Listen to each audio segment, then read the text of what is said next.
എന്റെ അളിയ നിങ്ങൾ ഇത് കണ്ടോ? നമ്മുടെ സ്വന്തം മമ്മൂക്കാടെ സിനിമ കാണാൻ വേണ്ടി പോവാ. ഡൊമിനിക് മിഥുനാണ് കേട്ടോ എന്റെ സാരഥി. ബൈക്കിൽ പോവാന്നേ ഹെൽമെറ്റ് ഇടാൻ മറക്കരുത് കേട്ടോ. എന്നാ പിന്നെ പോയാലോ? സ്വന്തം വീട്ടിലെ വേസ്റ്റ് കണ്ട ഇതേ കണക്കൊണ്ടൊന്ന് വലിച്ചെറിയുന്നവന്മാരുടെ അടുത്ത് എനിക്ക് ഒന്നേ പറയാനുള്ള കേട്ടോ.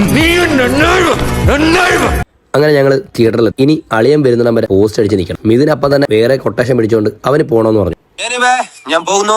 6 മണിക്കാണ് ഷോ. 5:56 അളിയൻ വന്നില്ല. ഞാൻ അവിടെ വെയിറ്റ് ചെയ്ത് കുറെ നേരം നിന്ന്. വന്നപ്പോ തന്നെ അളിയ അത് അംഗീകരിച്ചു. തെറ്റെന്റെ ഭാഗത്താ. Sorry for everything. എന്റെ പൊന്നളിയ പടം എങ്ങാനും തുടങ്ങിയായിരുന്നെങ്കിലുണ്ടല്ലോ ഇവന്റെ തലമണ്ട ഞാൻ അടിച്ചു പൊട്ടിച്ചാൻ.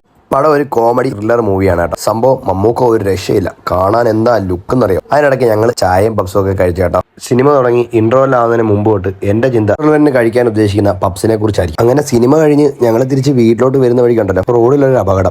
ഈ കാണുന്ന ലോറിയിലുണ്ടല്ലോ ഒരു ഓട്ടോറിക്ഷ ഓവർടേക്ക് ചെയ്ത് വന്നിട്ട് അതിനുശേഷം അത് പോയിട്ട് ഒരു സ്വിഫ്റ്റ് കാറിൽ പിടിച്ചു. ഓട്ടോയിൽ വന്ന ചേട്ടനെ എല്ലാവരും കൂടെ ഹോസ്പിറ്റലിലോട്ട് കൊണ്ടുപോയി. ചില സമയം നമ്മുടെ സന്തോഷങ്ങൾക്ക് അധികം ആയുസൊന്നും കാണില്ല. എന്തായാലും വാഹനം ഓടിക്കുമ്പോൾ കുറച്ചധികം ശ്രദ്ധ കാണിക്കുക കേട്ടോ.